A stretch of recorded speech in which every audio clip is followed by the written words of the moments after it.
Hello and welcome to the Control Zone video game podcast that covers everything from Manic Mine to Mass Effect and everything in between.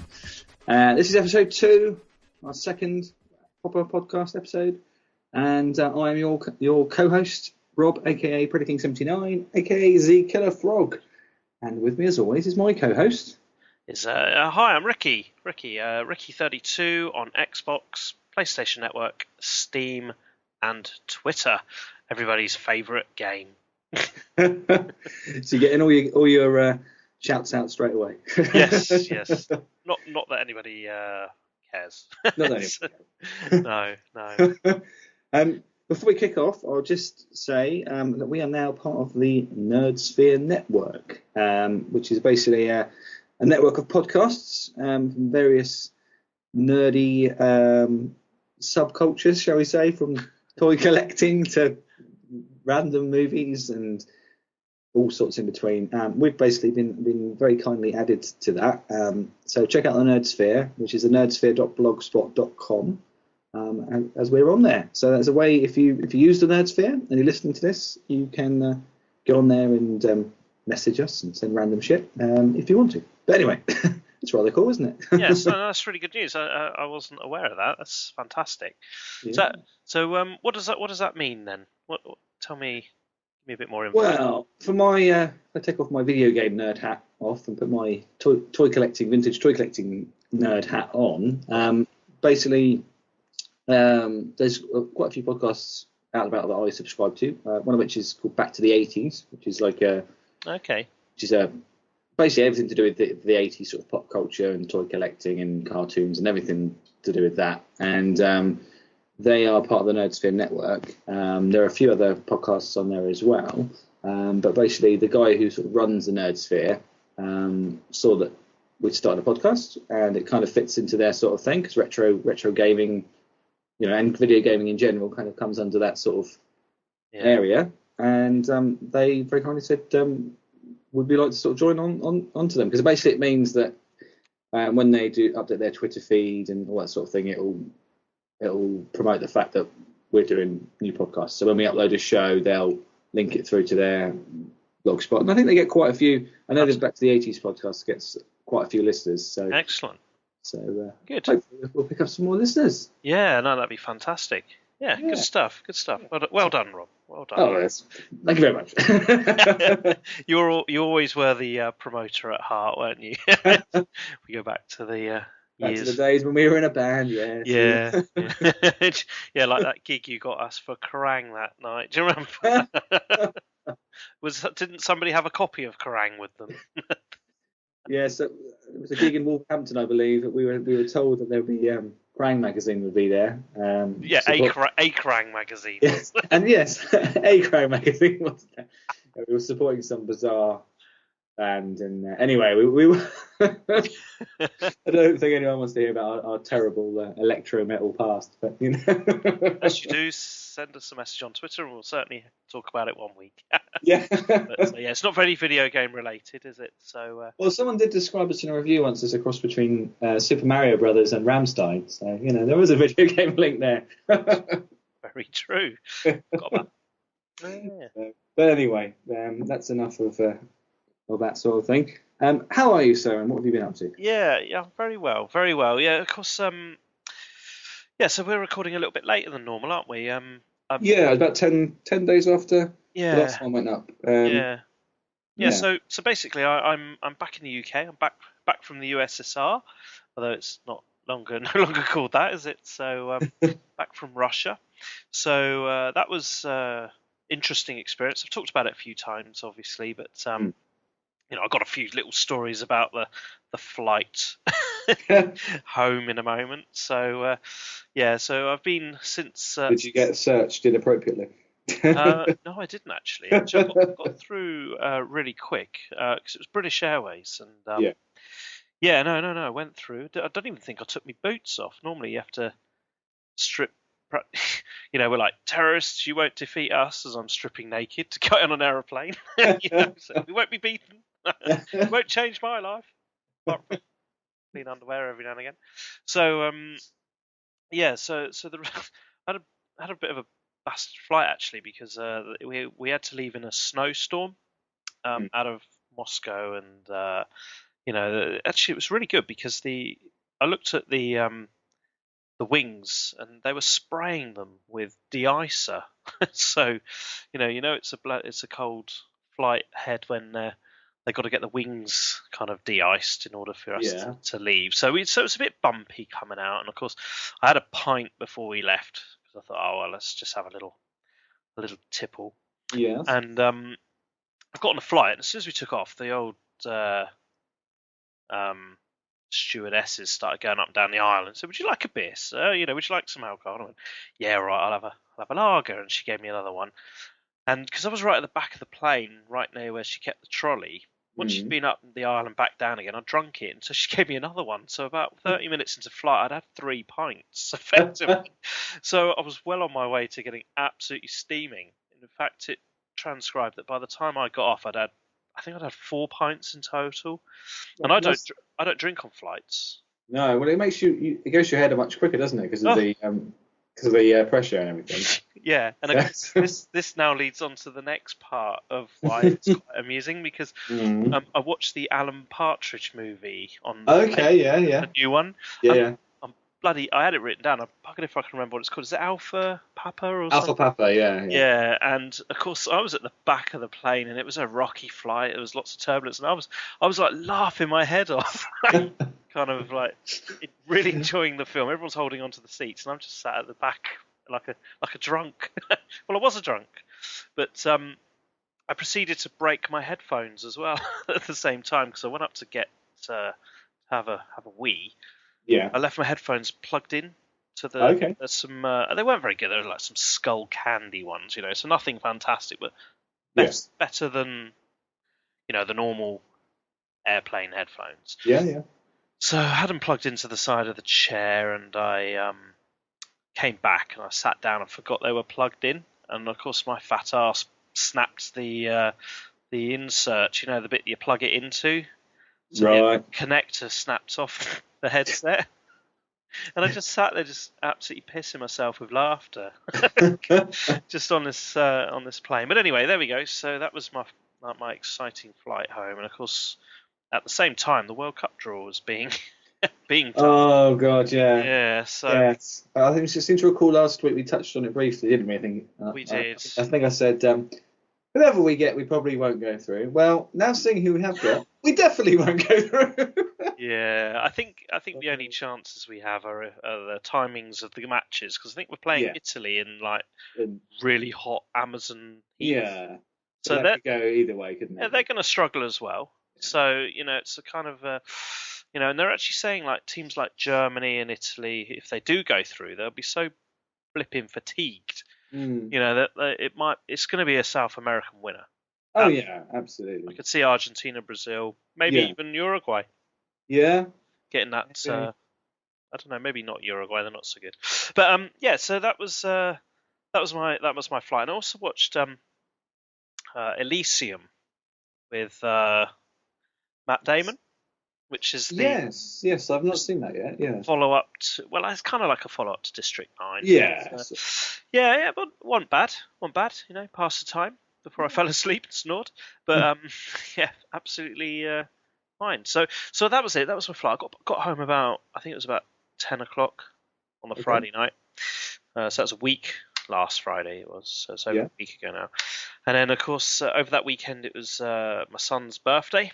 He was 8. Yes. And of course it's fantastic having a gamer son because he got for the Xbox 360 he got Lego Marvel for Heroes, the Lego Marvel. Yeah. Now I own that on Steam, but he now has it on the 360, and he also got what I think is very close to being one of few people's game of the year is Rayman Legends, which if you haven't played it, it's worth checking out. I think the Rayman Origins came out a few years ago. Rayman Legends is new this year, and fantastic. I think it's like it plays like the old Mario games. Just stunning level design, stunning graphics, very very good, child friendly all the way. and I think in a couple of weeks I might end up talking about it in a bit more depth once I've had a really good play of it. But I liked what I saw, and so did George, and he certainly is going to take that to. I think he was halfway through it. Cool. Those little buggers, they have way too much time to. Yeah, because I saw there's a Ubisoft sale on at the moment on Xbox. I don't know if you were going to cover that in the news or anything. No. But one of the Rayman games is on there. Is it Origins? Yeah, I think it is. Yeah. Yeah. Now that is very good. I'm not sure the price of it. I should really have checked. I did make a purchase on that, which I'll talk about later. Yeah. But, okay. Oh, cool. Yeah. What else you can play? Well, do you want to tell us what you've been up to, and then I'll jump into what I've been playing. So okay. Yeah, that's cool. Yep. Go for it. Well, yeah. I mean, it's been about 10 days or so since we last recorded. So I mean, I've basically been working. To be fair, I worked nights over the weekend. Ouch. So this is my first day off from pretty much doing 7 days in a row, 3 of which were night shifts. So I'm just sort of having what I call a decompression day. I'm just trying to swing back into a normal body clock, which generally involves sitting around watching movies, playing video games, and drinking beer, and then going to bed early. try and get back in sync with things. But no, it's been cool. Kids are over as well. Weekend before last as well. Right. And just been getting ready for Christmas, really. Got my tree up, got my decks up, done most of my shopping. Lovely. Still got a little bit more left to do, but yes, it's definitely feeling like Christmas. Definitely, yeah. What are we today? It's about less than 9 days, isn't it? So it's a week Thursday. Yeah. Well, this will go out before Christmas, I'm sure. This edition. So next time we record, you'll probably be saying, "What have we got for Christmas?" Yeah, maybe. I keep talking about getting a PlayStation 4. But, I keep getting told it's not on the cards, but I'm secretly hoping it's like one of those you never know kind of from my Christmas pasts. Yeah, but I imagine if I end up buying a gaming system, it's not going to be a PS4. I know. I I know I want one, but I also know equally I'm never going to get to play it.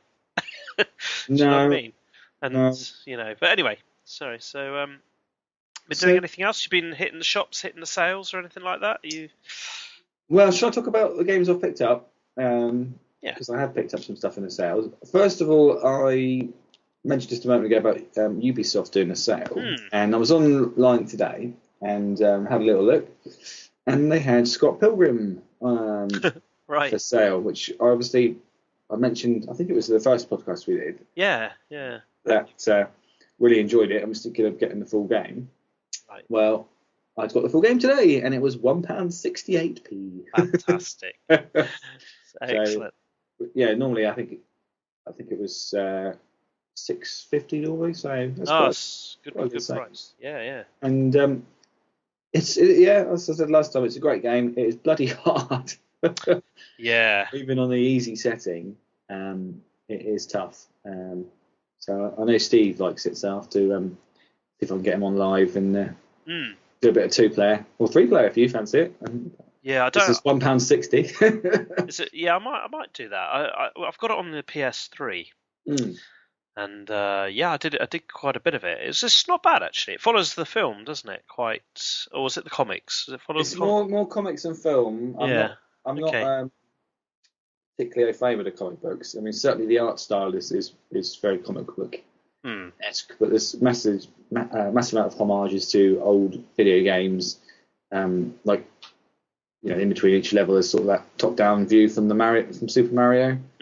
Mario World on the SNES, where he's like walking around the land. So it's great. I say I'm only a fraction of the way through. I've only done the first level, and that was an effort in itself. So that says something really. It's a scroll and beat 'em up, but it's tough. I think you really need to have 2 or 3 players playing it, but it's 4 players, so yeah, that's definitely something to play. So I was pleased to get that. I've also been playing a bit more Fez.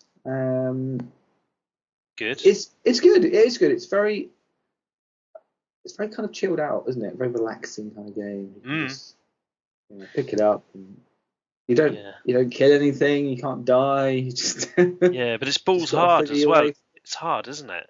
As well, I find. Yeah, I don't know if you are.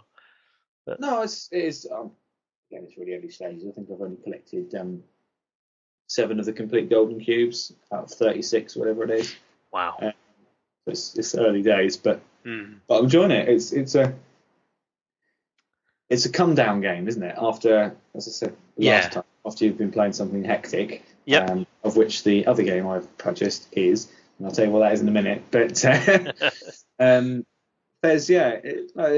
good. It was definitely worth the money.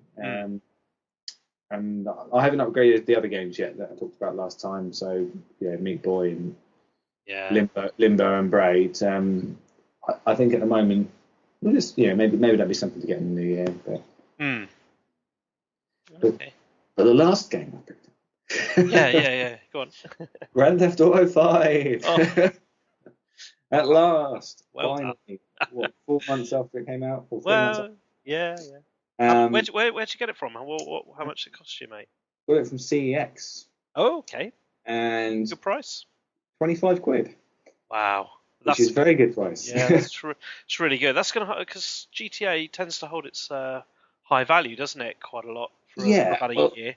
That's right. I went in and traded a load of old DVDs, I think I said last time, and came out with a voucher because I didn't really know what to get. And GTA at the time was £35, and I still I didn't have enough on the voucher to pay for that. So I was like, I don't want to pay any actual real money. I'll come back another day. And I came back like less than a week later with the intention of buying Transformers Fall of Cybertron, because I saw it in the previous time, £15. I thought, I'll get that, and it's gone. That sold out. I was like, what can I get? And I'd look at PES and FIFA, and I turned around, I saw GTA had gone down to £25. I was like, yeah, it's got to be done. Got to be done for that price. It just goes to show that if you can just wait, 2 or 3 months, you can get games for half the price that because it was £50 when it came out. Oh, absolutely, yeah. And I know I've never been someone to get a game on the first day of it coming out. Well, I say never. I have done it a couple of times, but generally I will wait a little while. Yeah. And yeah, it's fantastic. Best GTA ever? Best GTA since the original, well, not the original, but GTA 3. Only because that was such a groundbreaking game at the time. Yeah. I just remember, we shared a house, didn't we, at the time? Me, Steve, and our fourth partner in crime, Ads, wherever he is now. But we just used to play hours of that and just running around and, going crazy and stuff. But what this one's got that the others haven't had is a cohesive storyline. It's amazing, isn't it? The way what I like about it is when you get bored of one character. How far are you into it, by the way? How much? I would say I'm about 10 hours in. I've just picked up. Is it Trevor? Yeah, I haven't got that far yet. I got the two. I got the middle-aged guy and the young guy. The rapster guy. Yeah, well, I've just picked up the third guy, who's totally insane. In your first mission, I won't spoil it for you, but the first mission you do with him, you're like, Jesus Christ. But no, the fact it's got that sort of Pulp Fiction element, hasn't it? The fact that you've got three stories that interlink. Yes. It actually has a plot, whereas GTA 4 was just more of the same, but with better graphics. And the main character wasn't particularly charismatic. You didn't really care about it much, did you? No. I mean, the storyline is, from what I've probably done about 7 or 8 hours, maybe a bit less. But it's it's well designed storyline. It's really interesting. You actually kind of want to do the missions are much more varied, aren't they? That's right. I mean, you got the main. This is what is great about this game is that you've got the main missions that progress the story, but you've got all the crazy little side missions. If you want to do something stupid, you can do those. Whereas when the original GTA, you had to do everything, didn't you? And Yeah, that's some right. ridiculous mission you really couldn't be asked to do, but you still had to do it. So this time, if you want to just do the whole story, you can. If you want to do the other bits, you can as well. But it's just, it's pushed the Xbox to its capacity. Oh yeah. I wasn't expecting an 8 gig download though. Yeah, it's a double disc, isn't it? So you have to install 8 gig, and then so it's no good if you've only got a 4 gigabyte Xbox. No. It's just, I guess this must be one of the first times that you've had a game that you actually have to have massive amount of memory to run. Yeah. I mean, so if someone had the basic Xbox from back in the day, they're going to. But I mean, no one's going to be running a 4 gig memory now, are they? Really? Well, no, but I do know a couple of people with only 4 gig 4 gig Xboxes, so they wouldn't be able to play it effectively. No, which kind of sucks. I suppose you could put a flash drive in there or something, couldn't you? Yeah, I think you can. Yeah, you can put 32 gigs in the side, can't you? Yeah. Which, in fact, I think you can put a couple of them, can't you? Yeah, you can. Yeah, put them in the USB ports in the front. But I wasn't expecting that, because I got home to play it, because I'd been over to the island to see the kids, and I got back about 8:30, having picked up GTA on the way over. I was like, I can play this. Log on, and then there's a massive update from Xbox Live, as there always is. Yeah. So that took a while to download, and then it was installed in this file. I was like, what's it took about 40 minutes before they actually played the thing. It's so frustrating, isn't it? I can understand the game that massive. If you look at the size of the map compared to previous games, but no, a massive leap forward from GTA 4, which wasn't my favourite one of those games at all. In fact, I did give up on it. I didn't get it. So this has kind of combined all the best elements from all the previous ones. Like the funny little things you could do in San Andreas, like get haircuts and basically have your little rap crew and all that kind of thing. Yeah. To just advancing the graphics, advancing the game engine, having 3 characters, a decent storyline. So I'm going to be playing this for quite a while, I think. Absolutely. I think if I had more, because I don't get enough chance to play it at home when I'm on the road too much, I think if it was on the PC, I might be giving this more time than it deserves, because I just can't play it enough when I'm home. So and I just don't get a chance really. But it's going to be the one. It's a must-own game. It is. It was top of my list to get. But as I said, I will not pay 50 quid for a game, whatever it is, even a game as good as this, because there's no need to. I don't. No. I'm not sort of the now kind of I must play it because everyone's talking about it, because I don't really follow all the gaming sites and things and kind of have that kind of. Yeah. When it comes to toy collecting, that's a different story. But with games, well, it's going to have longevity, because I think I got GTA 4 plus the downloadable contents. Yeah. For the PS3 about a year ago. No, maybe. Actually, no, maybe not that long ago. I think it was part of the summer sale. That might have been about last year. So that was about 3 years old then. And the online component was massive. It was still really, really busy. Yeah. If you were going to go online and play it, which of course we must do, because if you've got it, Steve's got it, I got it, we must go online with it and actually have a bit of fun there. And I think that's one of the good things about this. It's going to last a good couple, 2 or 3, even maybe 4 years, unless there's because not everyone's going to upgrade to a PS4. The only 2 sort of franchise games that I will go back to up until now is Skyrim and Oblivion, just because there's so much to do on them, and Gears. I still play Gears of War 3.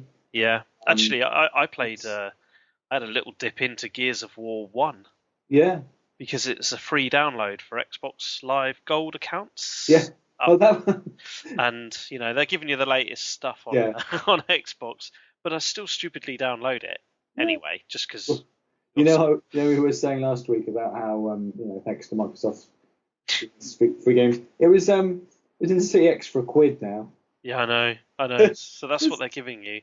And this month on PS Network, I think I've downloaded Grid 3, Guacamole, which is a sort of an indie game, and something else which I didn't bother downloading. Dragon's Dogma. I didn't really know anything about that. It seemed a bit too much like a weirdy adventure game, which is not my scene.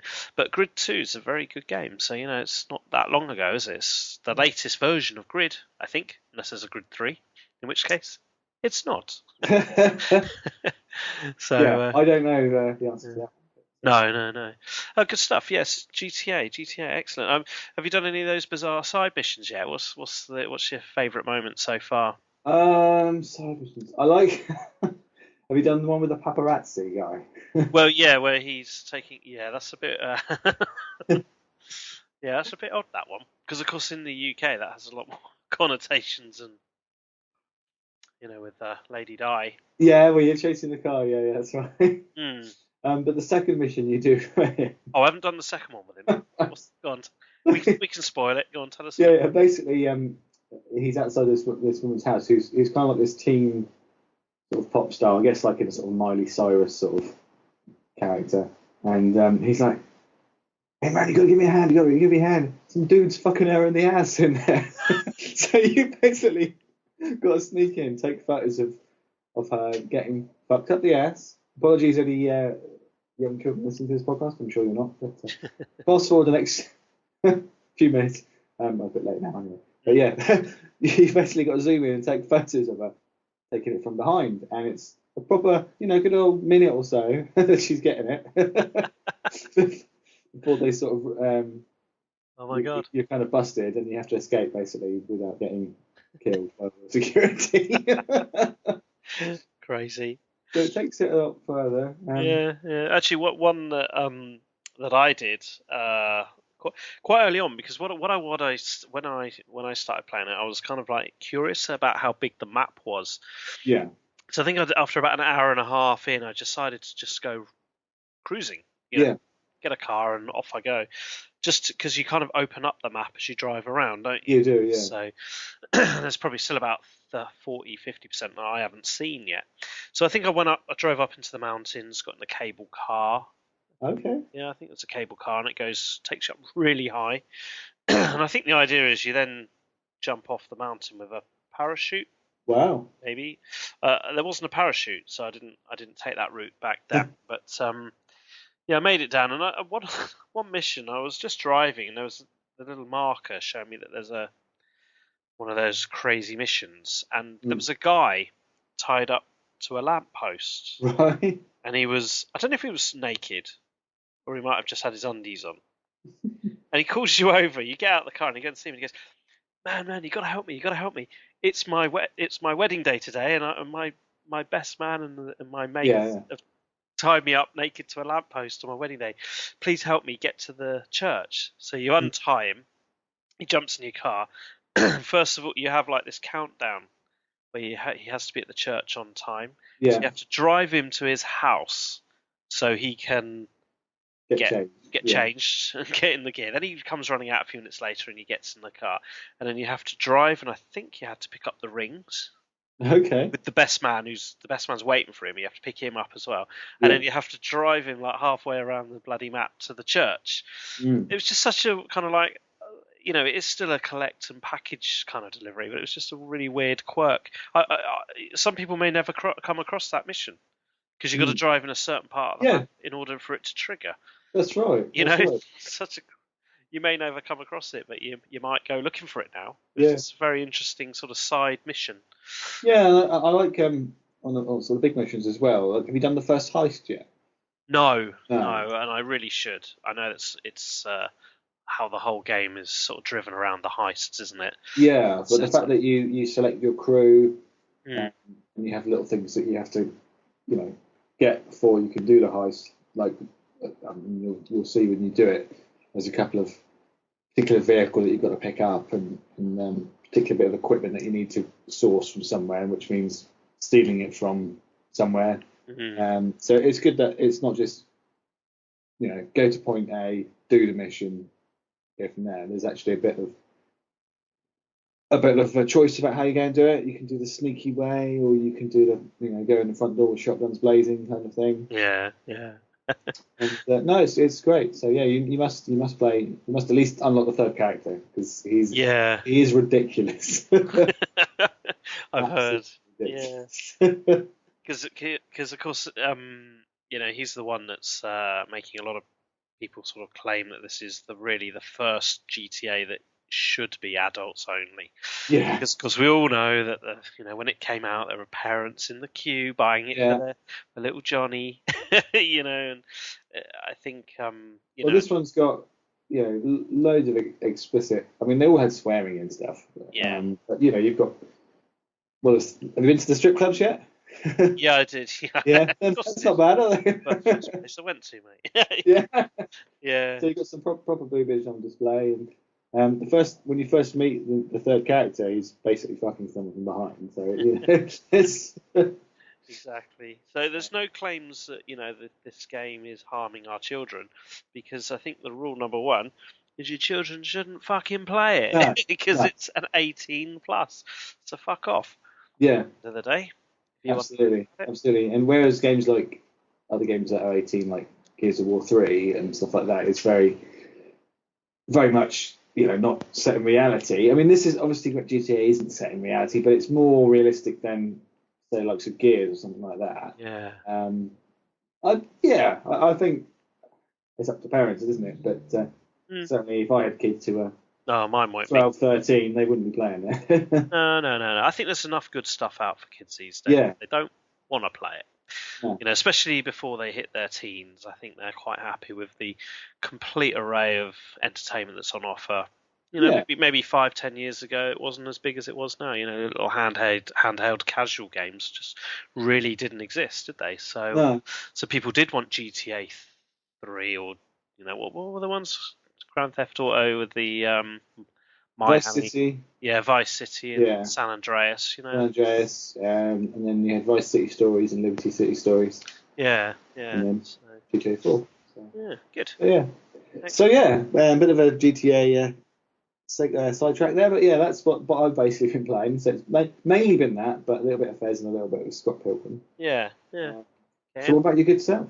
Well, actually, carrying on the let's grab a Rockstar game in a sale scenario, which is your GTA 4. Now, I picked up one of Rockstar's earlier games on. Well, it's actually a Steam game, but it actually came through Game. I think at the moment Game are doing like what they call an advent calendar sale. So every day you open a window and there's something on sale for really cheap. Now I had some Game reward points stuck in their bank. I hadn't used them for about a year. I had about £1.20, I think it was. And they were selling LA Noire, the complete edition. So like everything, every DLC plus the full game for a £5. So I used some points. I picked it up for £3.80 in the end. Cool. On Steam. So and I never really completed the original. I have got it on the Xbox, but I never really gave it as much time as I could have done. So I probably did about a couple of hours, and I've gone way beyond that already. So in fact, I think Steve's got my copy. Has he? So Steve, when you hear this, keep it for a bit longer. Yeah. So so fantastic. Real. Have you ever played this? I haven't. It's very on my list. It's got a real sort of design all of its own. I mean, the storylines are okay. I enjoy the detective work where you have to decide. I mean, part of the game is almost quick button action press to decide whether somebody's telling the truth or whether they're lying. Yeah. And you've got to watch their eyes, haven't you? And okay. do you remember this when you interview suspects and you have you have to decide if they are telling the truth or they're lying? You can see it in their facial expressions. But I think this is the first game that I ever have seen and I say this when I first came out a year or so ago, and I say it to this day, there still isn't anything to compete with the facial animation that they used to create this game. Okay. It's Is it about a year old? Is it? Yeah, I'd put it about a year and a half, maybe knocking 2 actually. Yeah. But the facial animation that they use to do the characters is absolutely incredible. The eyes, the mouth, the facial crinkles, everything moves as if you're talking to a real person. And they did a different kind of facial capture during the development of the game. Yeah. Which actually, if I do recall, the development house that made it has now gone under. Oh, that's a shame. It was their one big game, and it didn't sell like a GTA. No. That was the problem. It had a real niche market. Like the LA Confidential, LA Not, Yeah. kind of, so Boardwalk Empire sort of thing. yeah. So you had to kind of be into that. But they've nailed it. It's an absolute perfect world. So yeah, I'm gonna hopefully get through that over the next few months. Because the good thing is you can dip in and out of it. Because the storylines there is a running theme, but the segments of doing a quest is like a 30-minute sort of episode of some cop drama that you may watch on TV, or 45 minutes, so yeah. So the real bite-sized chunks to complete it. And you can't really get distracted like you can do in GTA, whilst there is a bit of an open-ended world if you wanted. And there are some side missions if you can be bothered. But if you follow the main path, then you can really take this in bite-sized chunks. And, that is on my list. I've got like a big list of games from the last 2 or 3 years, or maybe even longer, from the 360 that I've never got around to playing. And that is it. So. Well, you should grab it. Steve's got my copy on the Xbox 360. So if you want to, I've got quite a few games that you could nab, and we can have your take on how you feel the game works for you. So that was my first game. That was my main game that I picked up this week. Great price, couldn't resist it, and really enjoying it. Really good. So next game is in fact, I think this next game you might like, but of course I think it's out for the 360. I'm not too sure. It's like an arcade game. It's called Hotline Miami, and picked this up on Steam for a couple of quid. It's normally about 6 or 7, and it's kind of a throwback to the 80s scene. So it's got set in Miami. It's got all the 80s music. It's like a top-down shooter.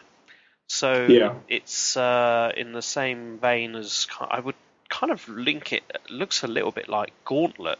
Do you remember the arcade? Really? Oh, yeah, Gauntlet, of course, yeah. So it's kind of almost 8-bit, 16-bit style.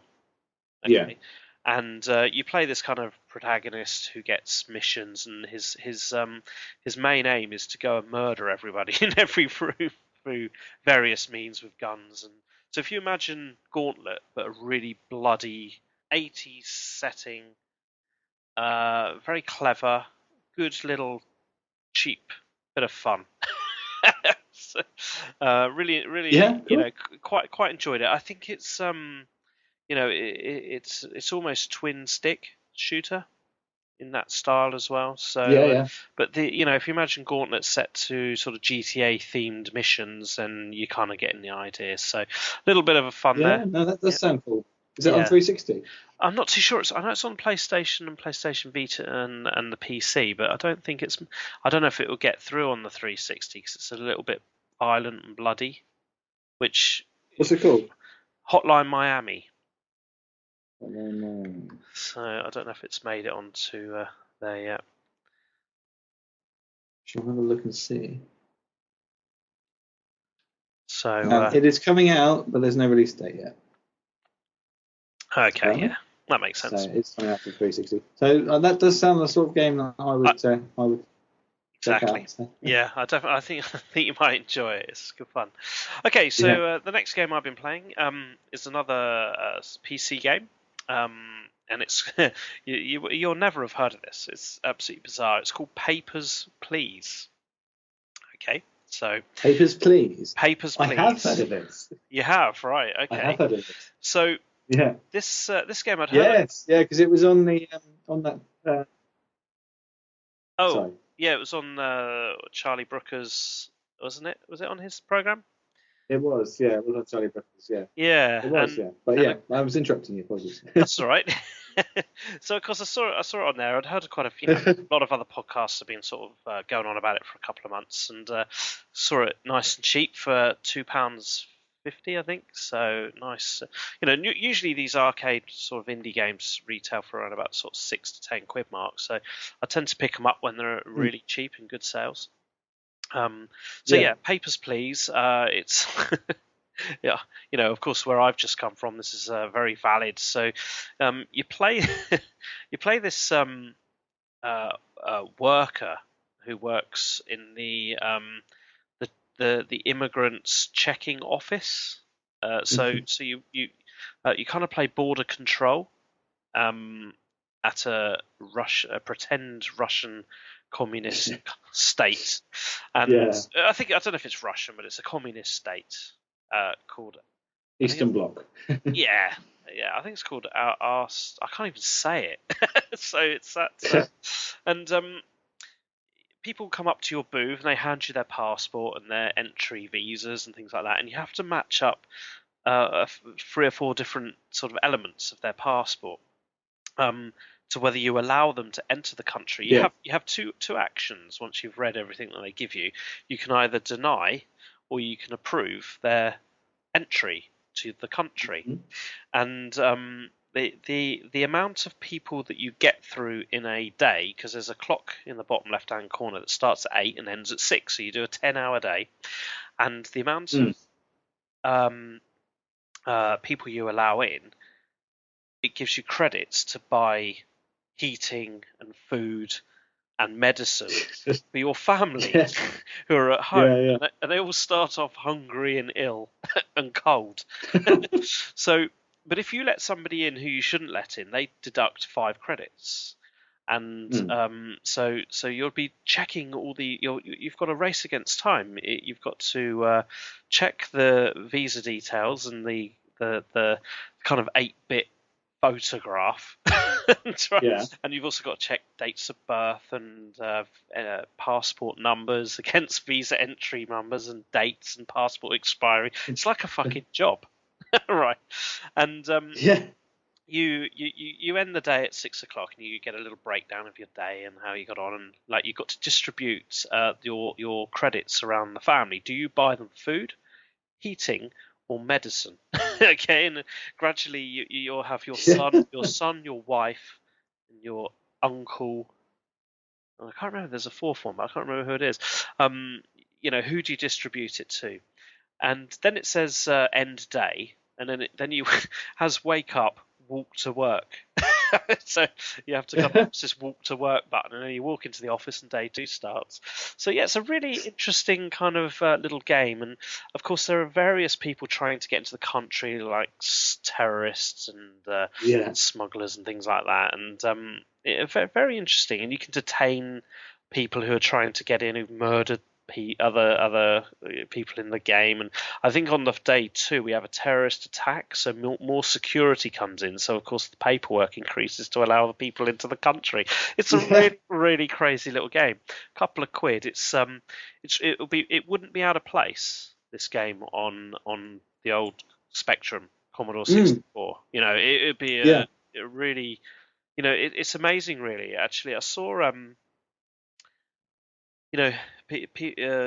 games of the year, which I'll talk a little bit about later. But last year, I know this year's game of the year was what was it? On the I think it was on the 360. The game of the year last year was Walking Dead for 2013. Yes. Or 2012. I think on the 360, and that was an indie game, wasn't it? And this year, Xbox's Game of the Year is another indie game. So I mean, we're still buying these £40 games, but the little indies are proving to be little gems. absolute little gems. So Yeah. this is another one. If you ever get a chance to buy it on whatever device you got, and don't pay more than £2 or £3 for it, 'cause it really is not worth it. But yeah, really nice little hidden gem, that one. Thoroughly enjoyed it. I don't know if I think that. I don't know if I can play it for much longer. If it's on this. Might as well just go and get a job on border control if I want to do that sort of thing. Yeah. So yeah, no, it's really interesting. I'll show it to you when we next get together. Okay. Yeah, cool. Okay, I'll briefly spin through the next couple of games that I've been playing. So I picked up on the iPhone Angry Birds Go, which is the latest incarnation of the Angry Birds franchise, and it's basically a Mario Kart game. It's a kart racing game. Oh right. And it's fucking shit.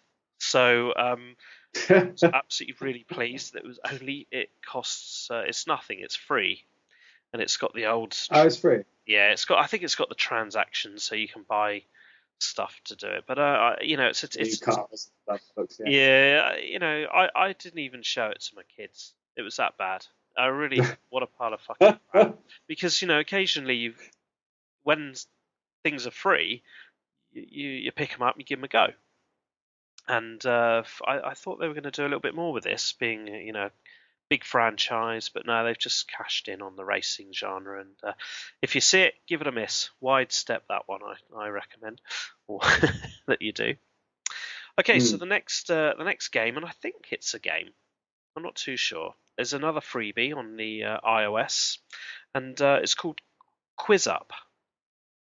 Okay, so I think you can pick this up for free still, Rob, if you're after tonight. So Quiz Up is a crikey, how do you describe it? It's a quiz game where you're faced with a round of about 7 questions. But the interesting thing is you play online against someone else. It's like a 1-to-1 challenge of 7 questions, and every time you complete your sort of set of questions, you level up and you can go on to more questions. And the categories are phenomenal. There must be hundreds and hundreds of categories. I mean, I was playing a challenge quiz up against somebody on like World Cup qualifiers, not even like football. It was really in that much depth. Every category has got deep dive of questions. It's really well done. It's a real time waster for 2 or 3 minutes. It's free, and I can't see any sort of ways that it's trying to sell you to buy things. I haven't come across that yet. It looks totally free, and you can actually add your own set of questions to the company. They'll put it up so other people can do your set of questions in your category. I recommend you just download it and give it a try. You will not fail to find a category that gives you some interest. So for a free game with no real, I can't really see where they're trying to sell you anything. It's worth checking out, that one. So I've been playing that, but not for much. You dip on and off. But for some reason, it still thinks I'm in Russia, the game.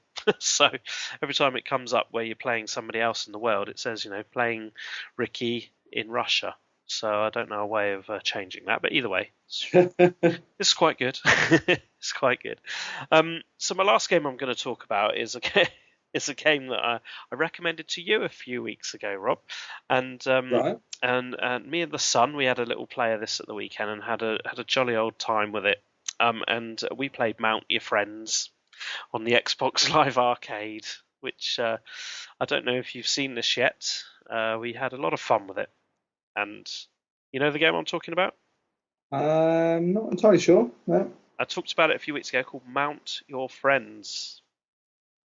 Oh, Mount Your Friends, yes. So, maybe I was a bit muffled there. Yeah, Mount Your Friends. Yeah, me and you dropped out a bit. Sorry, yeah, George and I played this on at the weekend, and it just we were in hysterics, mate. It's just such a fun game, and we played it for about 45 minutes, and we just got the demo, and that's all it. We just kept reloading the demo. Awesome. I think the arcade indie games, they chop off after about half an hour, or about 10 minutes, and then you have to reload it to start another round. But yeah, absolutely, I'm going to buy this when maybe over Christmas. It's only about 80 pence, which is absolutely nothing. And I've already got more. I've given this more time than I have full price games that I bought. So it's just the demo. It's just such good fun. So I think it should form part of our Christmas get together list. Even if it was just fuck about on the demo for an hour, we'll be in hysterics. Yeah. No, it's definitely one I think you need to play with a few beers. Yeah, definitely. So yeah, that's it. That's what I've been playing this week, or the last 10 days. Cool. Extensive. Okay, yeah. Well, before we go on to the news, as this is kind of like Christmas edition, I suppose, this is going to be certainly the last one that we're going to record before Christmas. Hopefully, we'll get another one out before the end of 2013. But we thought that we'd talk about our top 3 games of the year, didn't we? Yeah. So, shall I go first? Okay, yeah. Give us your number 3. Give us your number 3. What's your third best game of the year? My number 3. Oh, okay. Number 3. I mean, before I say, I don't play I haven't played a massive amount of games that have come out this year. Board games that have come out this year. A lot of the games I've played, when I sort of look through my Xbox Game Tag history, a lot of them aren't games that came out this year. But of games that have come out this year, number 3 is going to be Gears of War Judgment. Simply, well, it's a Gears game, and although it was a bit of a disappointment for a lot of people in that it didn't really push the game engine particularly forward, and the online multiplayer wasn't, the Horde mode wasn't as great as, well, certainly wasn't as good as Gears of War 3. But at the end of the day, it's still a great game. The Gears engine is one of the best, the Unreal Engine is one of the best game engines there is, really. And it was great fun to play. I like the sort of flashback element to it, and the fact that you had sort of 2 ways of doing certain things in the scene. You could do scenes in a certain way, because he was sort of giving his evidence in his sort of tribunal, wasn't he? And you could opt to do a mission a particular way or not. That was a nice little touch. Yep. As I said, I don't often buy games on release date, but I did buy this one on release date. Good. Yeah. So yeah, it was a good game. It was a disappointment, I think, in a lot of ways, but it was still a good game. Still made your top 3. Yeah. Oh, good stuff. Okay. Do you want to know? Yeah. I mean, have you? Yeah. What's your number 3?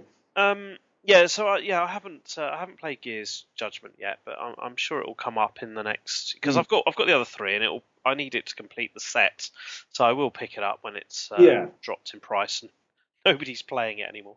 It's only about 12 quid in CX now. Is it really? Okay, I'm sure there'll be a decent deal. Yeah, it's only 12 quid. Yeah. Right. Okay, yeah, I might check it out.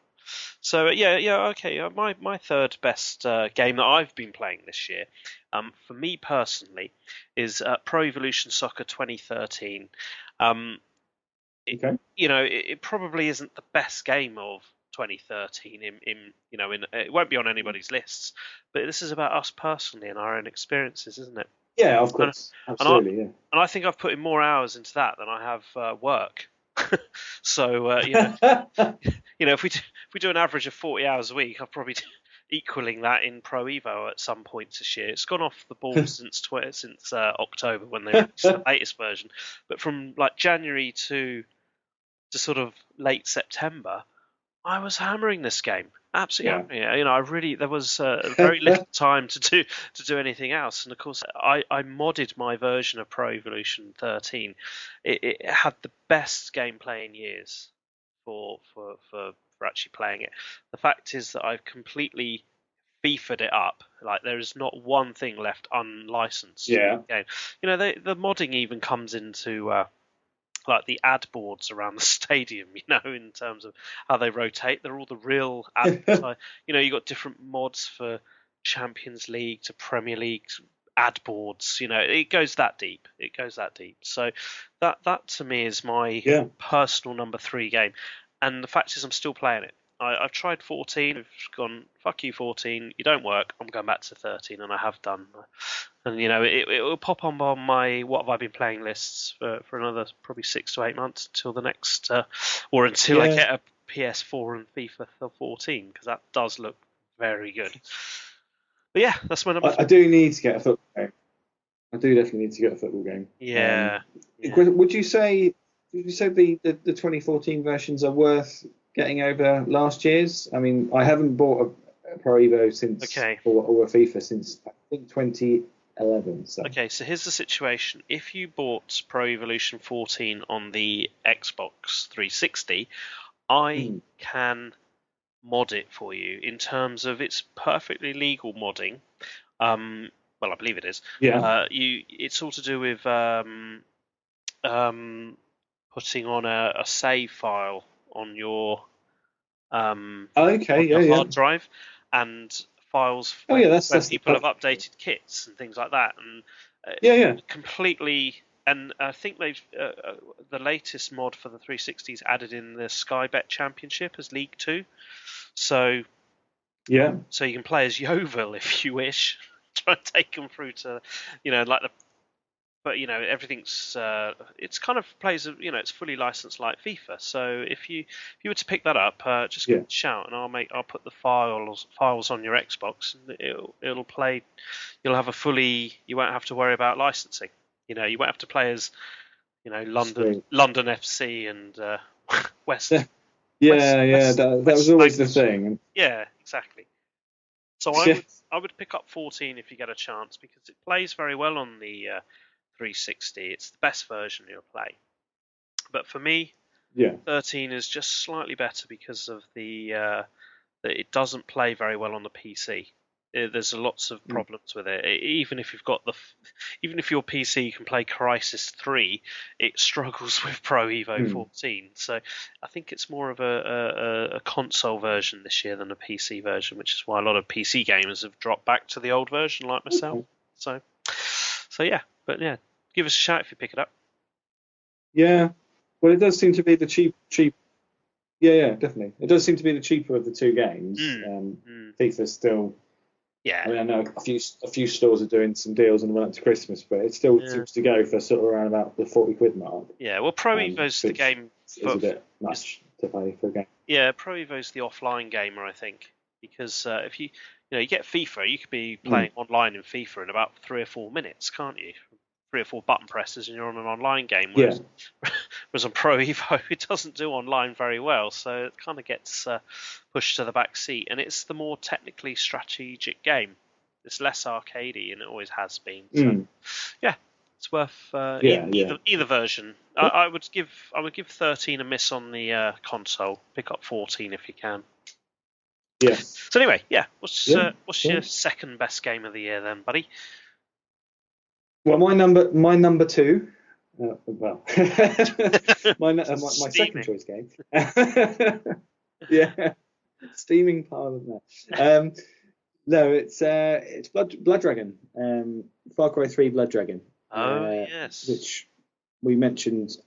I think we mentioned last week, but a 1,200 point Xbox Live download, which is something I rarely do, is download games for that sort of price. But it's a complete and utter fan wank to all things 80s. 80s movies, 80s video games, 80s music. It was just great. It was almost like a game, pretty much. If you're obsessed with the 80s, like myself, it was kind of made for me, really.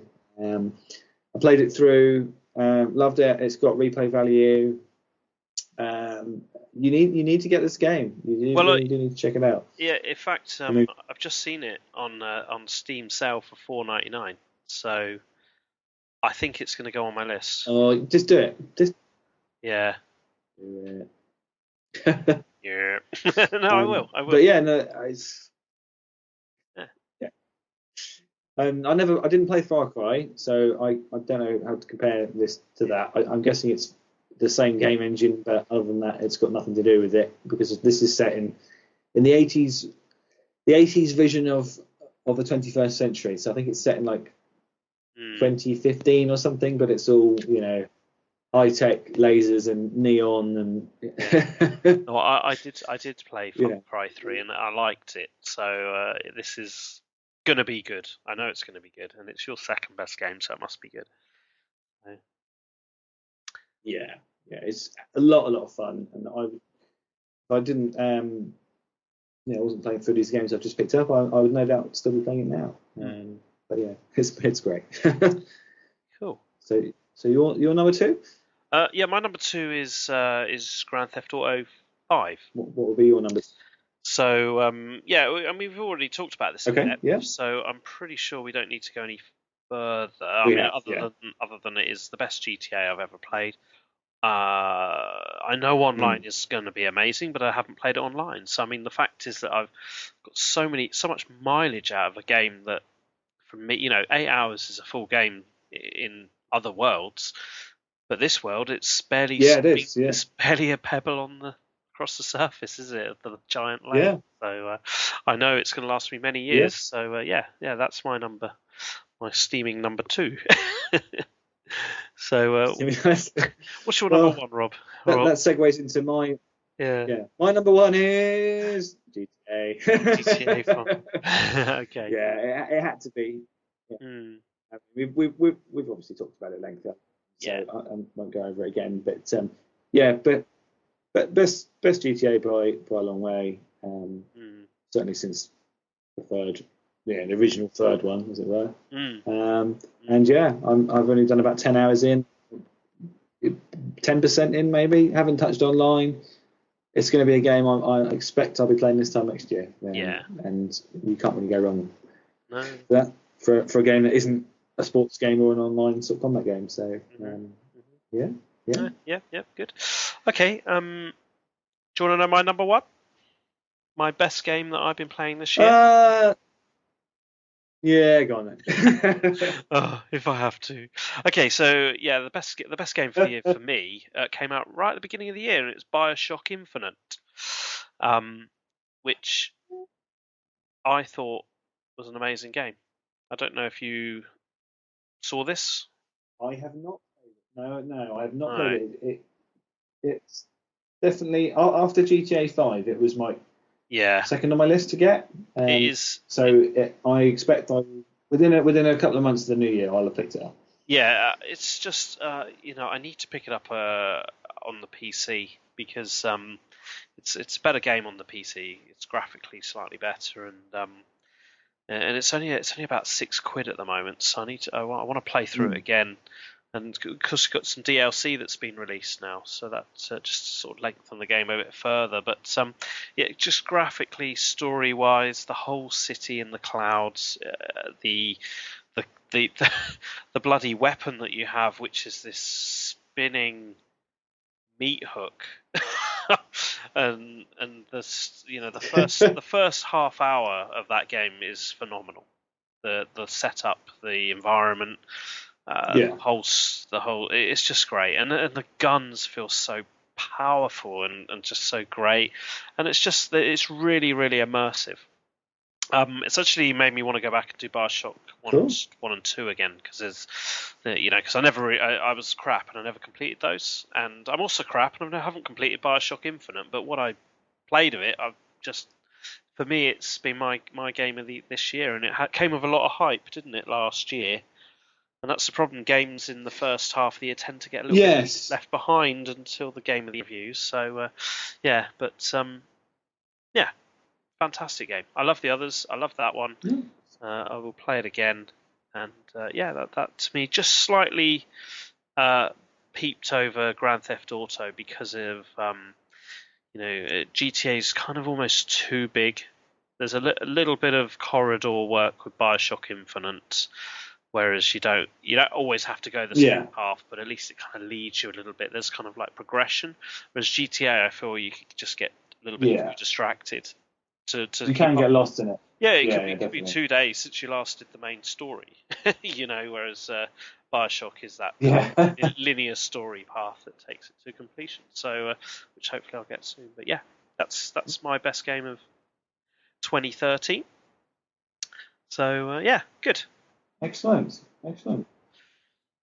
Right. Yeah, well, I mean, hopefully, going into the new year, try and pick up some sort of newer games that come out. But as I say, I tend to be one to have picked out games from a few years back, so it's always a bit difficult when I come to my games of the year. But GTA 5, I think, is going to be close on most people's list, and definitely BioShock Infinite. If I played it, I expect it will almost certainly will knock Gears Judgment out of that list.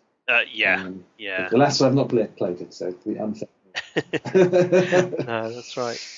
Cool. Okay. Right. Well, we shall take a musical interlude. Yes. And then we shall return for some news. Yeah.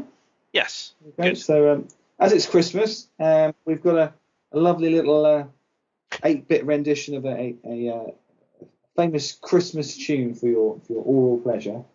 And we'll see you back in a moment. So have a brew, and we'll see you shortly.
Okay, and welcome back. In the break, it's been maybe 4 minutes for you. It's been about an hour for us with technical problems. Yeah. Happy New Year, everybody. Yeah. We are back. We are back with some news. I hope you enjoyed that 8-bit festive delight. I should just give a quick shout out to the intro filler music that was last week, which was Of course, you picked it out, didn't you? Cover of Iron Maiden's The Trooper, by a band or an artist called Zail Hayabusa. I'm guessing they're not from the UK. Yeah. Or racist. Yeah, maybe they are. Wolfenstein. But well, if they are, then I apologise. But I'm sure they don't. They'll never hear this. And but if they do, thank you very much for letting us steal it, and I'm sure we'll steal it again in the future. Hey, it's free promotion for them. But anyway, enough randomness. On with some news. Would you like to start us? What's going on in the world of modern gaming? Yeah. Okay, so. Go on then. All right.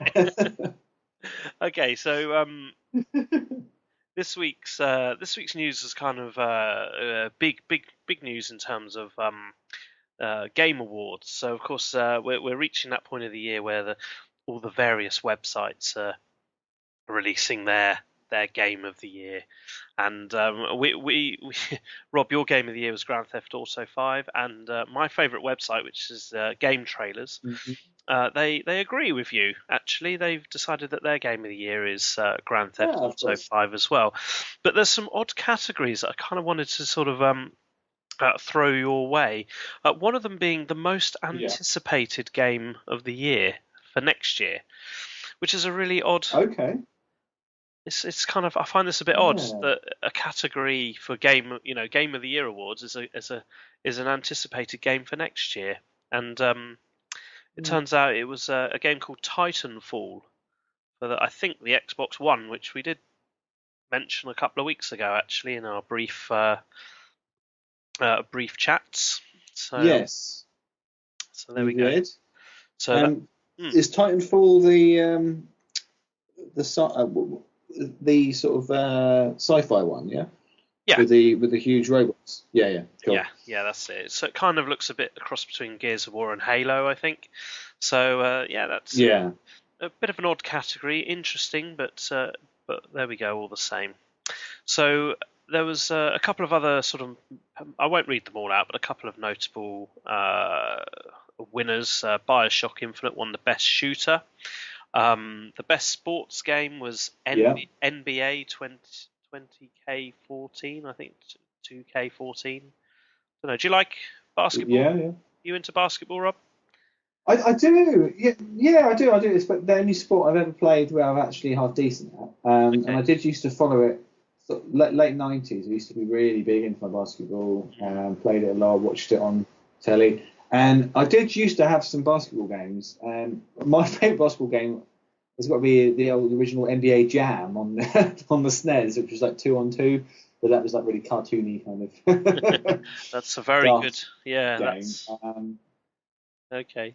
But on the Xbox, I did have, I think it was 2K7 or something, but that'd be the last one I've had, and I've not bought one since.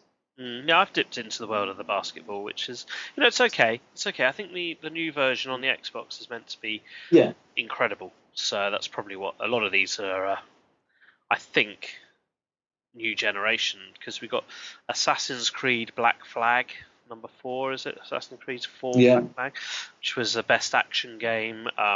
Best driving game was Forza Motorsport 5, which again, I think is next gen. Best DLC, Rob, Far Cry 3 Blood Dragon. So see, that's good. And one game that I really wanted to play and I haven't played is The Last of Us on the PlayStation, which is meant to be incredible for story and kind of compassion and that. So definitely want to check that one out. So just I do too, but I don't have a PlayStation. Yeah, you're a little bit more tied than I am, so I can at least I'll pick that up I'll pick that up over Christmas, I think, and I'll certainly give it a shot. But just interesting that a couple of games there in the sort of one of the more recognised websites game of the year lists appear in ours as well. So there we go. So that's the first piece of news. Excellent. I will move on. In fact, I will send you. You must look at this link I'm about to pop into Skype for you to have a little look at. I can remember how to do it. There we go. Okay, so my next piece of news is. I don't know if you got that. Did that work? Oh, there we go. Yes, it did. I heard it. Okay, so. Okay, so my next piece of news is a Christmas present for the gamer in your life. Okay? And it's called. Yes. You can buy this from the game store, and it's called the Christmas Tinner, and it's been doing the rounds recently in in a lot of the websites that don't really have an interest in games. But basically, what it is, it's Christmas dinner in a can. And it consists of a normal tin can that you can pick up and buy, and you must pour it out onto the plate, and it contains multi-level, as it says in the report here, stomach churning Christmas dinner. I think you get scrambled eggs at the top. Just waiting for mine to load up. Have you got it on your on your screen there, Rob? I did find I did find this delicious. I did find this amusing, yeah. So there we go. So it's scrambled egg starter, turkey dinner with all the trimmings, and the Christmas pudding at the bottom, and it's all comes in a tin. So they're selling it because they believe for I think it was a couple of pounds, because the gamer won't have time for breakfast, dinner, or pudding, that they're too busy playing games. So, there we go. So the cross section of the Christmas dinner consists of the top is scrambled eggs and bacon, followed by two mince pies. In a can, guys, in a can. Turkey and potatoes, gravy, bread sauce, cranberry sauce, Brussels sprout. I like, like the fact that it's been trialed in Basingstoke. Yeah, I know. So they've obviously picked the best demographic for the for this. Bless all our Basingstoke listeners if we have any. Well, actually, that's where the game head office is, I believe, if I'm not wrong. So that's probably why they're doing that. Oh, okay. Yeah. So they're cutting down on transport. I retract costs. my comment. No, I think it's transport costs they're cutting down on. But it's a fantastic, quirky idea. And if I fucking get one, I'm going to throw it back at the person that buys it for me. So I just thought that was a bit of light-hearted news. I think your missus might be tempted. It's probably what we're having as our main. It's Christmas Day. So interesting piece of news. And if you're looking for that last-minute gift for your loved one, if this gets on iTunes in time, certainly worth a look at. Maybe we can put this in the podcast notes, a couple of these links. I'm not too sure, Rob, if that's possible, but either way, yeah, it would be. Okay, so gaming. So my next piece of news is relating to an unfortunate person who was duped into buying what he thought was the latest next generation console from eBay. So he ended up paying. He bought what he paid. I think it was $730 for an Xbox One console.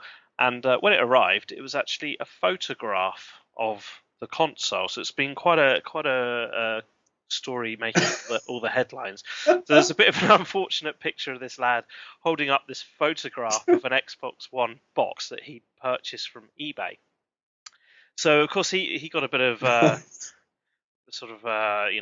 everyone was taking the piss out of him basically, and it's the classic read the small print of what you're buying, because I think it was clearly put on the actual sale that it is a photo of an Xbox One console box. So not even the box, they just sent him a photograph of the box, and that's what he paid probably about 500 quid for, isn't it? About $730.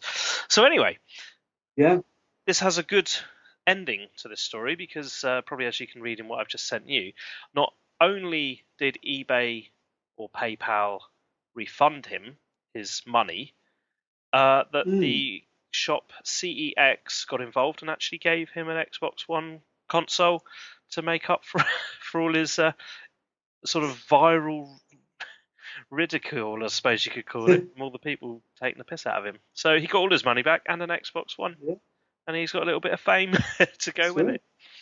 So yeah. The lesson there is be an idiot and you get free games consoles. Exactly. I don't know if there is a moral to that story because I think you can be a twat, buy a photo for about $800, and then you're a winner all round.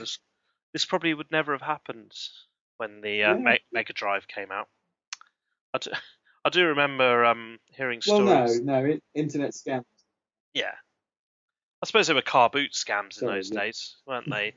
You'd go to a car boot sale and you'd buy something, get it home, and it's filled with bricks or something like that. But yeah. Anyway, yeah. So that's my gaming related. Yeah, I just did hear. Yeah. Cool. Okay. That's cool. He was lucky to get his money back, actually, to be fair, through eBay, because if the guy actually described it as a photo and not the actual console, technically he hasn't, he's described as it is. Obviously the guy hasn't read the description, but hey, he's obviously done all right in the end. Yeah. I mean, the publicity for CEX and eBay is good and bad, but mostly good. So yeah. Anyway, that's my gaming news for the week. Yeah. So, what about yourself? Cool. That's all you. What have I got? Okay, I have got a few stories. The first one is basically the fact that Sonic 2 has recently been re-released and remastered for iOS and Android for your mobile devices, and they've actually created a new level for it, which is quite a new level. There's a new level in the game. Okay.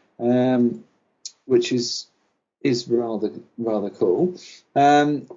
Obviously, Sonic, the Sonic games have been re-released and reissued on so many machines now that everyone in the world has got a copy of it somehow.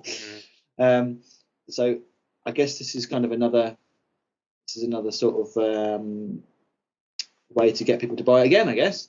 And I don't know the price of it, but it is a bit tempting. I think it's. Let me just send you the link. Yeah, I've got it. I think it's $2.99. Yeah. So. That's not bad. No, but it's iOS again, and you're Sonic. You're gonna struggle. Yeah, I mean iOS.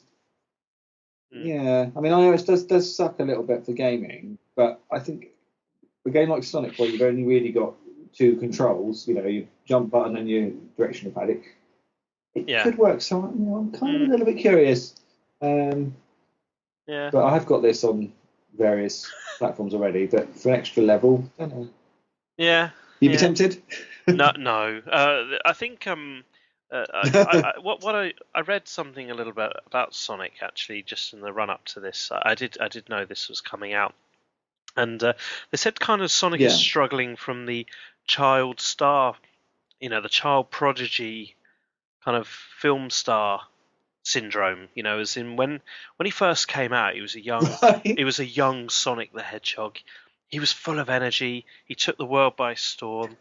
And then as he got into his teenage years, they were just reselling his face in various ways, and then he went through his drug addiction teenage years, and now he's hit his 30s. How old is he now? 25, 30 years?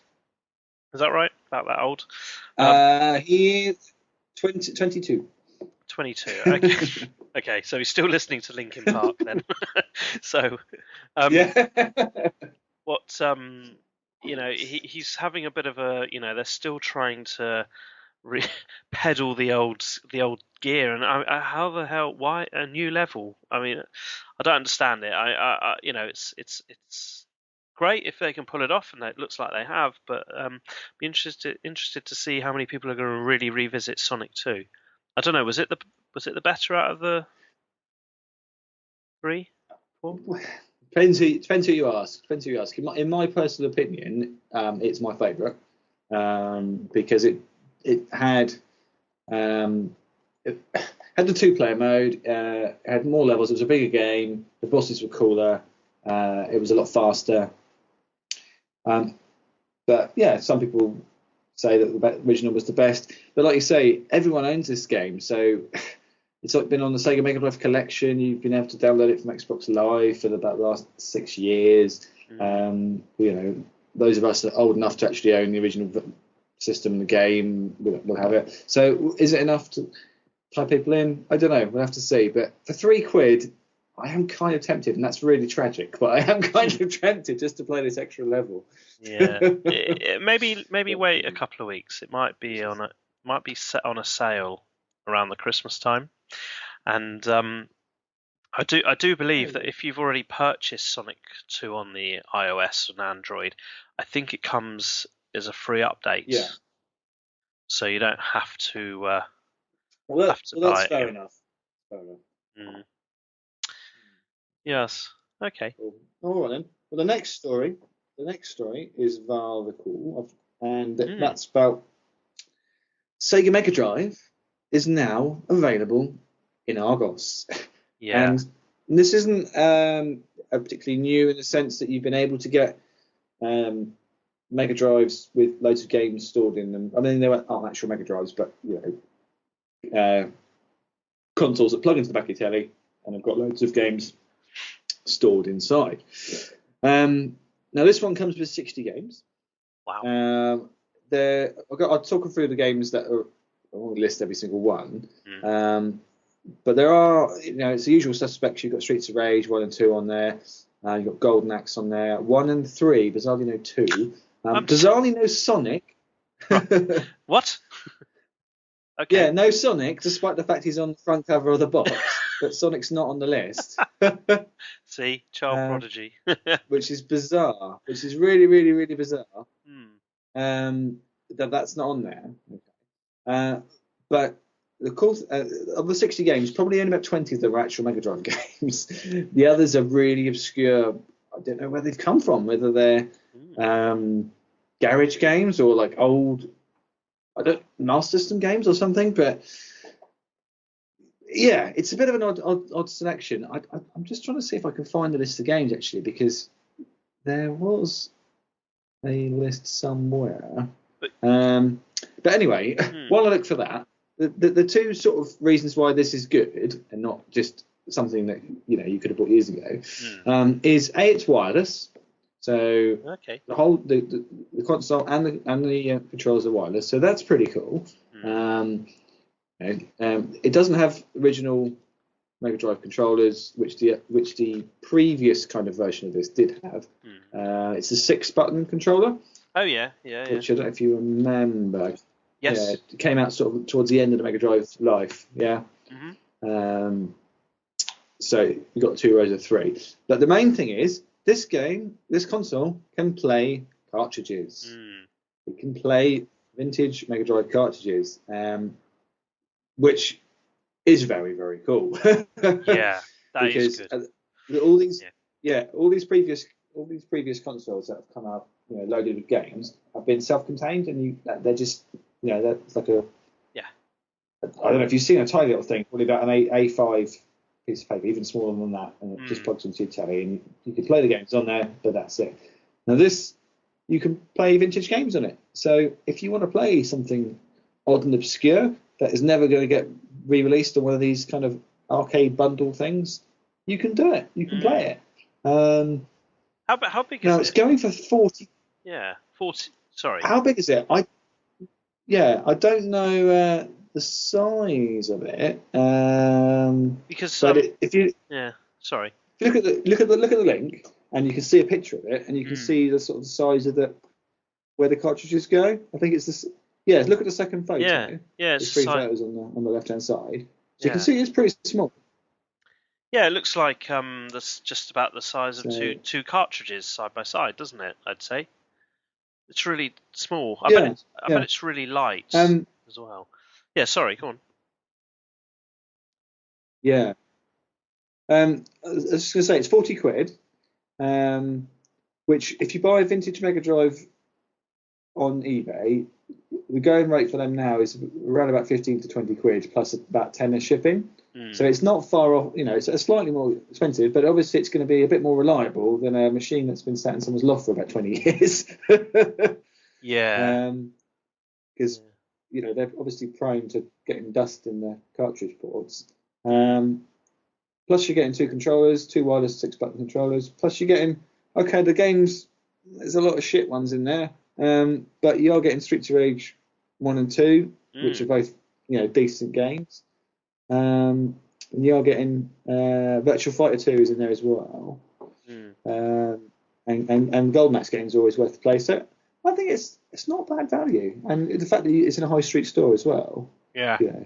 Exactly, and I think any thoughts on that? Yeah, when you you've got this.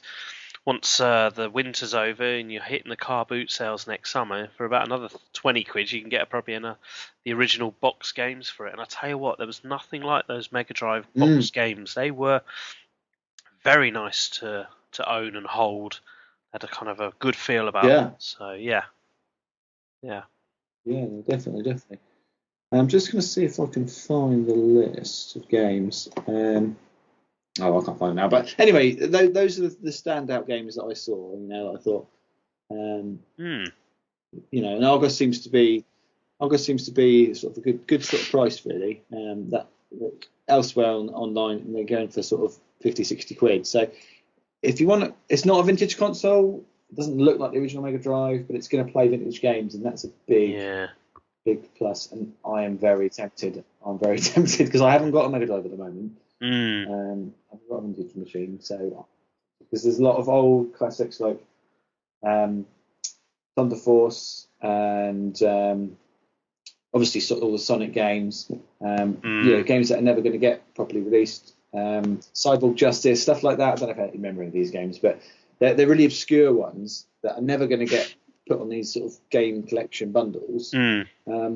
So here's a chance to get them without necessarily having to buy an old machine which might blow up. I do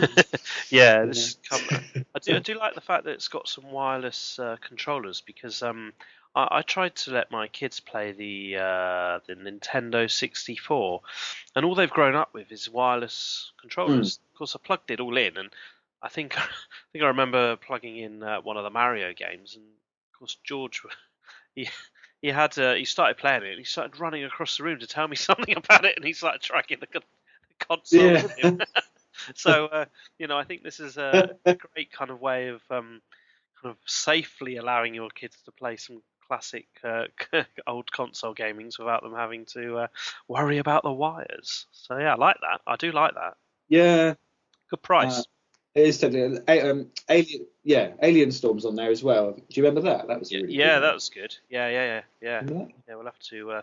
The sort of sci-fi version of Golden Axe, So if you like your scroll and beat 'em ups, you got 5 decent scroll and beat 'em ups on there.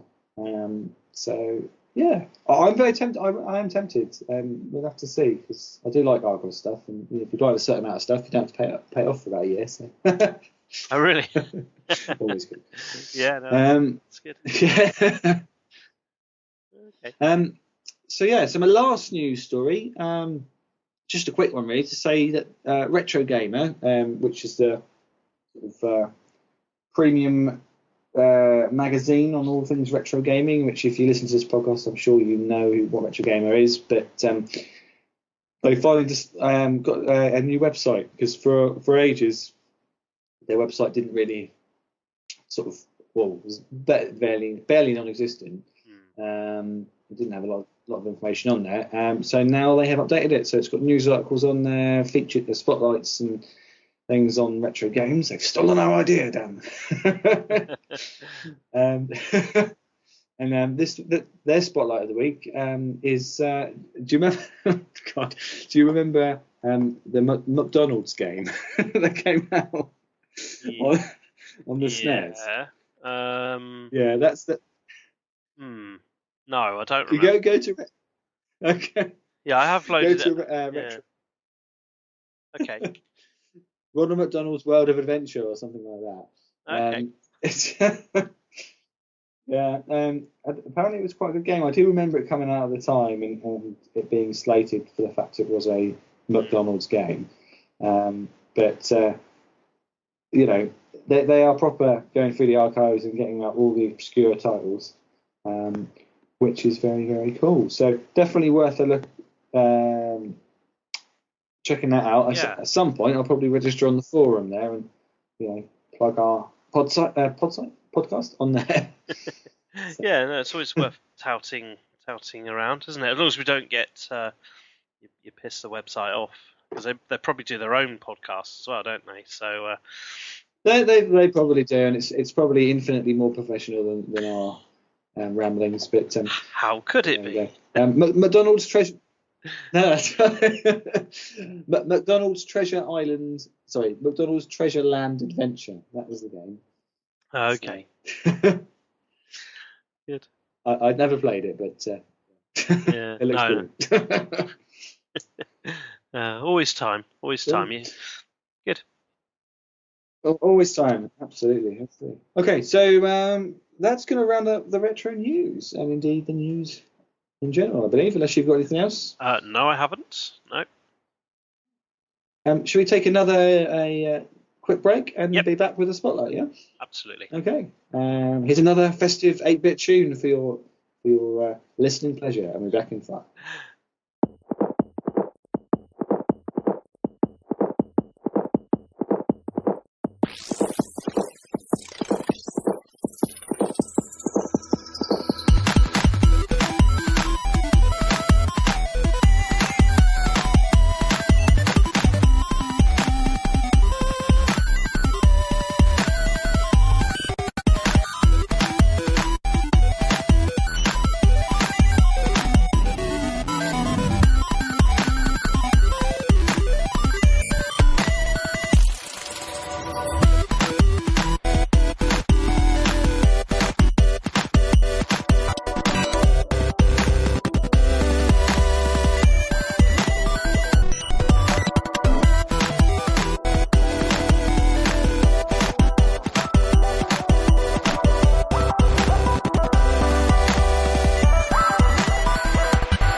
welcome back, guys, to the final part of this podcast, and it's spotlight time again.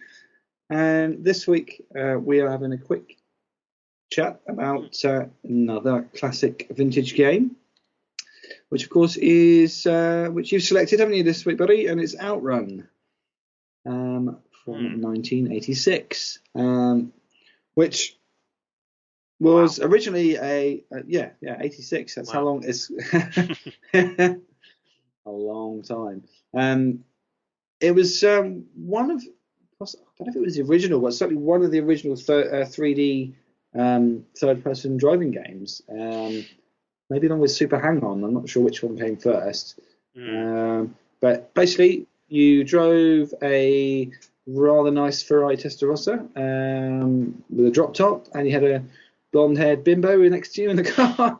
and you basically, it was a sort of time trial where you've got to go as fast as possible, get to time limit, avoiding cars, and at the end of each bit, you had a sort of a fork in the road to choose one of two different routes to take. One route was easier, the other was a bit tougher, and going through checkpoints gave you additional time. It was certainly groundbreaking in the sense that it was a driving game, but also the fact it was in the arcade. The cabinet that it came in was a proper sit-down cabinet game, so it's like you were sitting in a, well, not like you were sitting in a Testarossa, didn't anything like one, but you were sitting in a go-kart, basically. Yeah. Well, it was red. It was red. It had four wheels.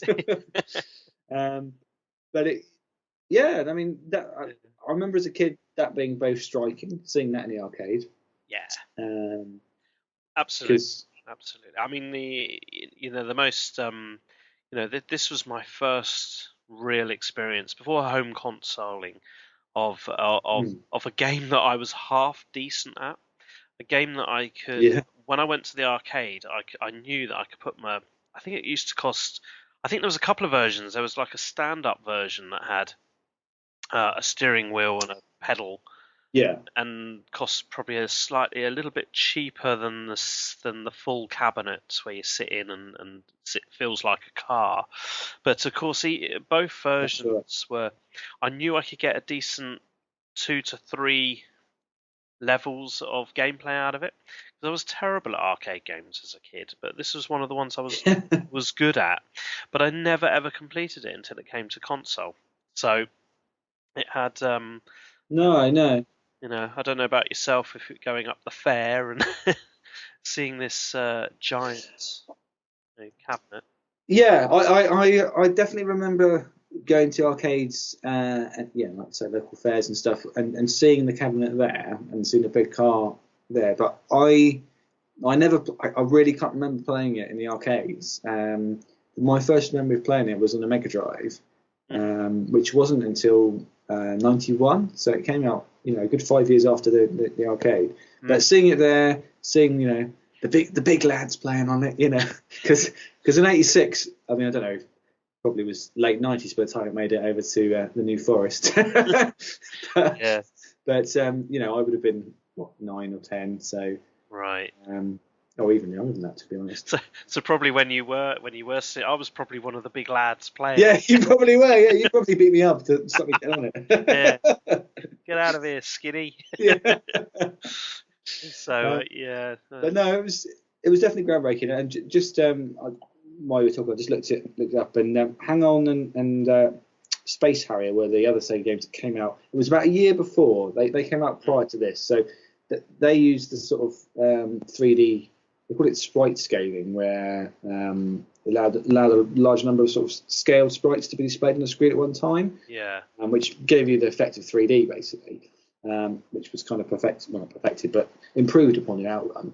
They came out about a year prior to that. But this was definitely groundbreaking. I think one of the things I remember sort of more than anything else, I don't know what your thoughts are, but that was the music. Oh. Yeah. It was brilliant, wasn't it? I was going to mention that. Yeah. Go, tell us. Carry on. You... No, I was just saying. The accompanying music. It felt like it was the first game with a proper actual soundtrack. Yeah. Rather than just. I mean, I love all the bleeps and clicks of the early video game music, and it has its certain charm. But this was proper. This was kind of the first time that you, as a kid, you were like, I want to tape record this and actually play it. I mean, did you ever do that as a kid? Well, no, I didn't need to. I was going to talk about this actually because I think when the game came out on the Commodore and Spectrum, might have been the Mega Drive, but I think it might have been earlier. One of the magazines, I don't know if it was Commodore 64 or the Spectrum version, they get it, or Sinclair, whatever. Yeah. They gave away the music on a tape on the front of one of their editions, and it was. I think it was the 3 or 4 tracks, and you just flipped it and it played the same 3 or 4 tracks again. And I remember playing that a lot when I was young. Three tracks it had. Three, okay. Tracks. Yeah, and I think it was just the same on both sides. And, I think my favourite one was the first one. Was it Miami Sound Machine, I think, was the... What were the tracks called? Gosh, now you're asking. Actually, no. I think it was Ocean Breeze. Ocean Breeze or something like that. Yeah. I can't. We're dumb, aren't we? I'm sure it's on online somewhere. But yeah. I very much like the first one. I mean, I can feel it now. But, and the thing is, when you went into the arcades and you heard the music, it overpowered almost every other game in the arcade because it was so frigging loud. It did. It had a really. I was going to say that the sound system inside the machine was huge, wasn't it? Proper bass speakers and stuff. Yeah. And do you remember choosing which track you had at the beginning of the game, where you had you put your money in and it would immediately go to this kind of graphical hand, sort of turning a radio tuner left and right. So if you left it in the middle, you had track 2. I think right for track 3 and left for track 1. And I always went left for track 1. I think that was the Miami Sound Machine one or whatever it was called, which was that's right. No, it's great because you can see sort of. That was sort of the precursor to GTA because, of course, you've got radios in GTA, haven't you? Yes. Selectable music is always something I've liked in games. It doesn't happen very often, does it? No. So obviously we both very much enjoyed the arcade release. I mean, I'm reading here. I'll give you a list of what it's been out on. So it came out on the Sega Master System, Commodore 64, the Amstrad CPC. The Sinclair ZX Spectrum, the MSX, whatever the hell that is, the Commodore Amiga, the Amiga, the Atari ST, PC DOS, the NEC PC Engine, the Mega Drive, the Game Gear, the Saturn, the mobile phone, the PlayStation 2, the Dreamcast, the Game Boy Advance, and the Xbox. So I think this is the original version. Came out on those. Now, obviously, there's been some alternatives like Outrun 2. Yeah. And the best game I've played in my personal favourites was the Xbox 360 arcade version.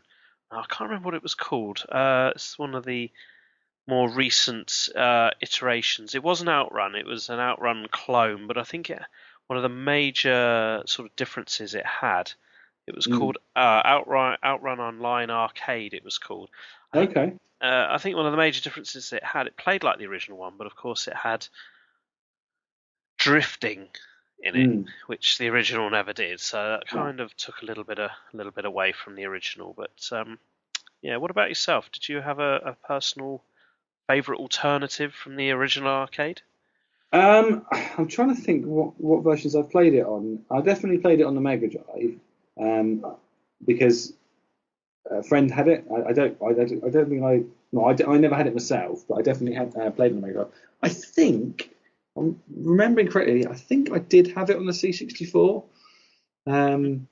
because it was done by US Gold, and it was UK Gold over here, wasn't it? Obviously. Oh yes. That did it. Yeah. And that's kind of ringing a bell. But the version that I played it most on was within Shenmue on the Dreamcast, because in Shenmue, what? Really? in Shenmue, your character can go into an arcade and you can play Outrun and Super Hang-On. And I used to do that all the time. Play Outrun. That is crazy because Yeah. it's really weird how you kind of find games within games you play slightly more. I do remember. I don't know. I think it was a game on the Xbox 360, one of the early games called Gotham City Racing, I think. And within that, you had an arcade game inside your garage where you kept Project Gotham, yeah. kept all your cars, and it was bloody what was that twin stick shooter? Oh God, Smash TV? no! It's something like oh, oh, it's on the tip of my tongue.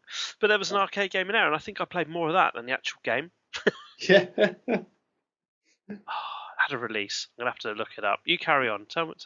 Yeah, you look it up whilst I'm talking. I will do. Yeah. But no, I definitely remember playing it on the 8-bit. I think it was the C64.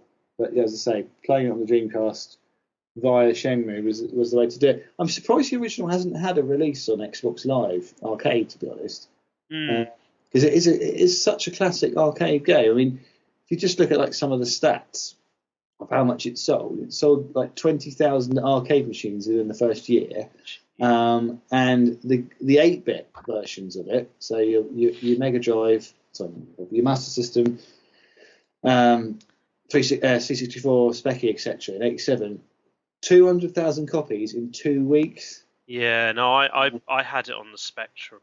Yeah. And it was shit. I do remember it. I remember putting it because my mate had a 64 Commodore 64, and his was really fast and colourful. Yeah. And Spectrum, I don't even think they didn't even choose a red colour for the car. It was like black and see-through. That was the Speccy though, wasn't it? I mean, yeah. And it would always the Spectrum sprites would always inherit the color of the background. So sometimes it would be green, sometimes it would be blue. So it would never red. Yeah, looking through, the Speccy version didn't get a good reception. No, it was too slow. Yeah, it was like a little Sunday drive. It had no speed, essence of speed. It was just so sluggish. So yeah. But yeah, the Mega Drive version was cool, definitely. And that, when I get around to replacing my old Mega Drive, that will definitely be one that has to be bought because it is a classic. It's up there with likes of Afterburner and Super Hang-On and stuff. So. Absolutely, yeah. I mean, those other arcade games along the same lines. Like I think Hang-On had we were really in an era. Like you go into an arcade today and it's full of just sit down car races that don't move. They just form. Yeah. They've got no. I don't know of any. And maybe I don't go enough, but when I do go, I don't see any games of hydraulics. No. So there used to be. I think Hang On had an actual motorbike that you'd sit on and you tilt it left and right. It did indeed, yeah. And I think Hang On. Oh no, was it what's that game? Super Harrier. Space Harrier. Space Harrier. Yeah. So bloody old. Space Harrier had a kind of a real. You could sit in it, and the whole thing would tilt left and right, but on hydraulics, would be very good. And I don't really think you get much of that anymore. That's probably because of the cost of the bloody things. So. Well, people don't arcades are dying. Yeah. And when's the last time you went into an arcade and chucked a quid in the machine? Doesn't happen, does it? Because home consoles get all the up-to-date games. There's nothing in the arcade that is better than what you've got at home. Because this is, in the late 80s, early 90s, we went to the arcades to play the best games because you couldn't play them at home. That's right, yeah.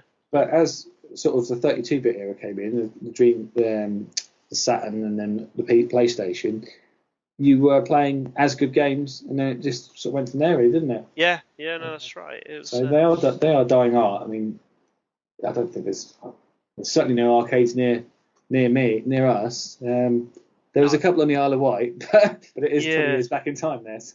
Yeah, they've just got Pong. Yeah, that's right. And they're raving about it. But they'll be all right when they get the Street Fighter games with that extra finger. That'll really help them over there, won't it? Now. Come on. Yeah. Yes, so... another groundbreaking game. I mean, the sort of 3 spotlights we've done have all been big titles, but I think that's the way to do it. Yeah. And I'm pretty sure with Outrun, if I came across it in an arcade, I would slam a quid in it. Damn right. There needs. I hope there's somewhere there must be like a retro arcade full of vintage cabinets. Like from Tron. Do you know what I mean? Playing the arcade in Tron. Exactly. Yeah. No. Hopefully. Yeah, very good. But yeah, definitely. Cool. Okay then. I think we'll wrap up there, shall we? Yeah. And it's been another good one. And apologies for any internet dropouts, but we'll get there. Yeah. No, it shouldn't be. Stick with us. It's too difficult to rectify. So before we say goodbye and wish everyone a happy Christmas, I know you plugged it at the start, but if people want to find you online, they need to. They can find me on Ricky32 on Twitter, Xmas Live Arcade, although you actually probably end up finding my son, and PlayStation Network and on Steam. Cool. And on the old Twitters, I am Predaking79. You can also find me on YouTube under that username as well, which is my vintage toy channel, which I haven't done anything for a while, so at some point I will. But you can also find us on Twitter under the username of Control Zone Pod, if you want to contact us or ask us something. We've got about 30 followers now, so we're getting there. Wow. So, but sure. That's good though. I mean, I had no barely any followers since we've done this. Thank you for catching up with me, and hopefully I can have all the fun of following you back. So absolutely good. And, on the old Xbox, you can find me on Z Killer Frog, which is ZE space KILLA space Frog, and we're of course on the Nerdsphere now as well, which is nerdsphere.blogspot.com. So if you want to go find us on there. So that's going to wrap up episode 2. We should wish you all a happy Christmas. Yeah, Merry Christmas, everybody. Or Happy New Year by the time you maybe listen to this. Yeah. May Santa unload his sack and bring you all that you want. Ho, ho, ho. Is what I hope I get. Yes. But yeah, no, we'll do a next podcast we do will no doubt be a sort of catch up over Christmas and stuff, and hopefully our third silent partner, Mr. Steve, may well join us for that next episode. Should be cool if he does. So anyway, we'll call it a day there. So it's goodbye from me. Goodbye from him. See you next time, guys.